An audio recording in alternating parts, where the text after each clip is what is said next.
投资级的公司债券真的有这么的好康吗？7档美元投资级的公司债 ETF 大评比，股市下跌的时候啊，债券会反向上涨。Hello， 大家好，我是不随着股市只真心分享价值的 Kevin。这期影片我要跟你分享的是7档美元投资级的公司债 ETF 大评比。其中一档殖利率更是高达了 5.7%。我们都知道，今年有非常多的投资人喜欢投资债券，有人更是把投资级的公司债券 ETF 当作可以领高利息又可以避险的投资工具。那投资级的公司债券真的有这么的好康吗？那这个疑问呢，我会在这期影片当中呢跟大家一一的说明。如果你是初找这频道的，这频道主要是分享台美股的投资知识。如果你想要退入台美股投资，一无所知的状况，记得订阅并开启小铃铛。我在这边每周分享有用的投资知识，相信对你非常有帮助。那如果你想要了解我的美股投资攻略，还有我赚取被动收入的方法的话呢，可以追踪我的 IG 哦。那我们马上开始。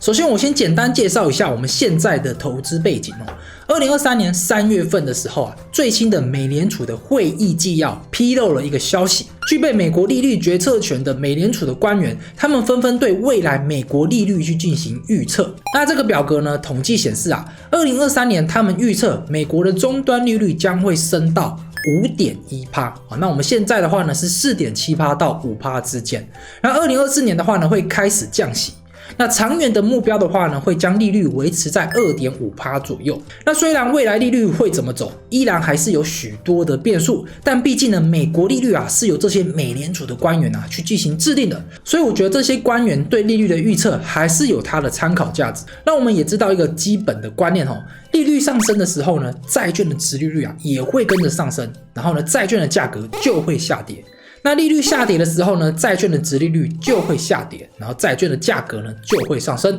所以我拍片的当下美国的利率是 4.75%， 那也就预估呢，今年大概还会再升息一次，然后呢，明年呢，2024年就会开始降息。所以有许多投资人呢，就因此投资债券，然后呢，想要赚取价差的部分。那这时呢，提供高利率又可以赚到价差的，像是投资级的公司债 ETF 就进入了大家的视线当中。那以上呢，就是今年的投资的背景那投资级的公司债真的可以领高利息，然后又可以避险吗？那有很多人都认为债券它具有避险的功能。你一定听过股市下跌的时候债券会反向上涨，所以呢，债券可以提供避险的功能。因为大家普遍认为的债券它是一种脱离景气循环的商品，在景气下跌的时候可以做到保本的功用。因为我们都知道，如果债券呢它持有到期，它没有违约的话呢，我们就可以连本带利的拿到，而且呢，这些连本带利的部分的话呢，是我们在一开始投资的时候呢就知道的。那大家最喜欢投资的债券就是美国公债的部分。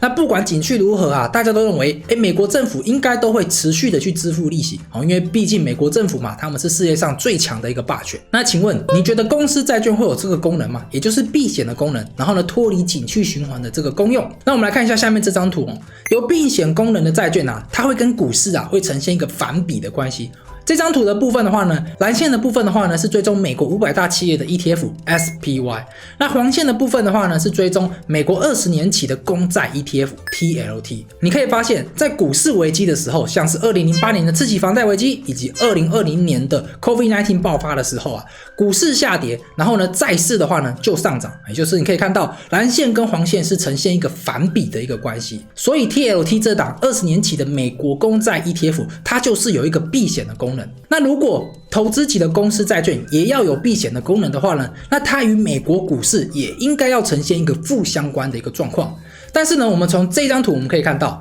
蓝色的部分的话呢，还是一样是我们的美国500大企业的 ETF SPY。那红线的部分的话呢，是投资等级的公司债 ETF LQD。你可以发现，它们两个并没有呈现一个负相关的一个状况，反而更多的是呈现正相关。好像是2008年的时候呢，股市跌，然后投资级的公司债券 ETF 也跟着下跌。2020年的时候呢，股市跌，投资级的公司债券 ETF 也是一样跟着下跌。它们并没有呈现一个负相关的一个状况。那我们再看一下另外一张图，投资级的公司债券 ETF LQD 以及美国公债 ETF TLT 的对照图，你可以发现 TLT 与 LQD 也是一样是呈现一个负相关的一个状况，所以我们从以上2张图我们可以得知，如果你想要投资级的公司债券 ETF， 然后用它来当做股市投资的避险工具的话呢，那结果可能会让你大失所望因为它并没有办法去提供到避险的功能那我们投资级公司债券 ETF， 我们应该要用什么心态去持有呢？那我觉得比较适合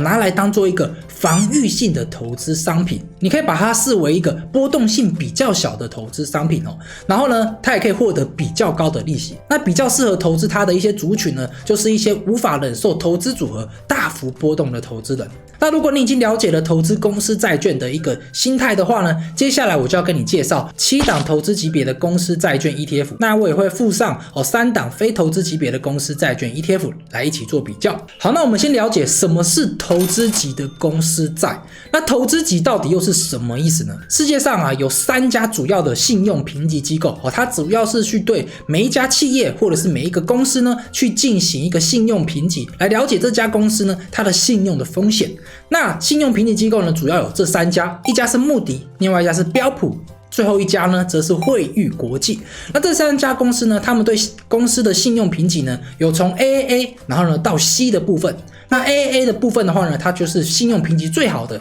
那 C 跟 D 的部分的话呢，就是信用评级比较差的部分。那投资级的公司债券的话呢，他们的信用评级就是在 BBB 以上。那如果 BBB 以下的话呢，我们就会称它为非投资级，也就是垃圾债券的部分。那投资级当中呢，又有分为高评级跟一般的投资级。那高评级的话呢，就表示它这些债券都是属于 A 等级以上的。那一般的投资级的话呢，就是这些债券呢，它主要都是属于 BBB 评级的。那我们今天要介绍的就是属于投资级别的公司债，那他们的主要的主体呢，都是属于 BBB 评级的公司债券那如果你想要投资高评级的公司债券，也就是说他们的评级都是属于 A 以上的话呢，你可以看我这期影片。好，那我这期影片呢有跟大家分享10档高评级的公司债券 ETF 好，那接下来我们来介绍今天的7档投资级的公司债券 ETF。首先我们来看一下最上面的部分是他们的股票代号的部分。那么基金名称的部分的话呢，我也附在下面这一边。那追踪指数的部分的话呢，大家可以看到这些等指数的部分的话呢，主要都是属于美元债。那美元债的部分的话呢，就代表说这些债券它是以美元做计价的不代表说呢他们全部都是美国公司他们可能是一些台湾公司的部分。那我们来看一下下面的部分成立日期的部分的话呢这些 ETF 的部分的话呢，主要都是在2018年以后呢才开始成立的。那成立至今的话呢，大概也就是4到5年的一个时间。那资产规模最大的部分的话呢是 00725B 它是属于国泰10年期以上 BBB 美元吸收公司债券 ETF。那它的资产规模的话呢，最高来到了680亿。那第2名的部分的话呢是 00720B， 那第3名的话呢则是 00740B。好，那为什么要看资产规模的部分呢？因为我们都知道，如果债券 ETF 它的资产规模呢小于2亿的话呢，那它就会有面临下市的风险。所以我们从这边可以看到呢，资产规模最危险的部分的话呢，就是 00883B 它的资产规模的部分的话呢，只有2亿元左右。所以说呢，这部分的话呢 00883B 的它的危机的部分的话呢，就是比较高的。好，那接下来的话呢，我们来看一下总开销费用的部分。那总开销费用的部分的话呢，最低的部分是 00740B， 富邦10年期以上 BBB 美元吸收公司债 ETF。 那它的总开销费用的部分的话呢是 0.31%。 好，那第2名的部分的话呢则是 00725B， 那第3名的部分的话呢则是 00862B。 好，那这几档 ETF 的话呢，基本上他们的总开销费用都蛮低的。但是呢，我们也有看到有总开销费用非常高的几档 ETF 分别是 00741B， 它的总开销费用竟然来到了 0.84%。 0.84% 的话呢是非常非常的高就代表说如果你投资100万的话呢，你每年要缴8400块钱的内扣费用这是非常的高。好，那接下来我们来看一下股价的部分。那股价的部分的话呢，我们看到这些 ETF 它们主要都是30多块钱。那其中有一档 ETF 呢，它是比较便宜的，那就是 00710B， 富华1至5年期非投资等级的公司债券 ETF。那它的股价的部分的话呢是 17.7 块。好，那接下来的话呢，我们来看一下殖利率的部分。好，殖利率就是大家最想要了解的嘛。那第1名的部分的话呢，就是 00720B， 元大20年期以上 BBB 美元公司债券 ETF。它的殖利率高达了 5.7%， 是非常的不错。那第二名的部分的话呢，则是 00890B， 那第三名的话呢，则是 00740B， 只有 4.9% 的殖利率。那非投资等级的部分的话呢，他们的殖利率当然就是更高的，因为非投资等级的话呢，它的风险比较高，那它就会提供更高的报酬给投资人。但是呢，你不要看到这个殖利率非常高，就认为说呢，它未来就可以给你很高的报酬。你要了解的就是他们的成分股是属于一些非投资等级的公司债，也就是属于一些垃圾债券的部分。所以呢，这些公司的话呢，他们违约的几率是更高的。OK， 所以大家一定要了解的部分。好，那投资级的公司债券 ETF， 他们的殖利率要多少，对我来讲才会比较有吸引力呢？好，那我们就要看我们之前所介绍的这期影片。那我们这期影片呢，就是跟大家分享10档高评级的美元公司债券 ETF。那其中呢，我们可以看到 00751B， 也就是元大20年期以上 AAA 至 A 级美元公司债券 ETF， 它的殖利率是高达了 5%。好，那第二名部分的话呢，就是 00772B， 中国信托10年期以上高评级美元公司债券 ETF， 那它的殖利率的话呢，则是高达了 4.8%。那既然我们知道高评级的公司债券 ETF， 它的殖利率最高可以提供到 5%， 那代表说什么？代表说，如果我们要投资级的公司债券 ETF 的话呢，我们当然会希望它的殖利率要更高嘛，因为投资级的公司债券 ETF， 它们的风险相对于高评级的公司债券 ETF 来讲，风险是更高的。那我们理当要求更高的投资回报嘛，所以殖利率的部分的话呢，我最少会要求投资级的公司债券 ETF， 它殖利率要有 5% 以上。好，虽然这些殖利率呢都是过去的绩效，但是呢也可以做一些参考的部分。好，那接下来我们来看一下除息日期的部分。那除息日期的部分的话呢，1月、4月、7月跟10月份进行除息的，主要有 00725B、00720B、00740B 以及 00727B 和 00741B 的部分。那2月、5月、8月跟11月份进行除息的 ETF 有 00772B 跟 00890B。那3月、6月、9月跟12月份除息的 ETF 则是 00862B、00883B 以及 00710B。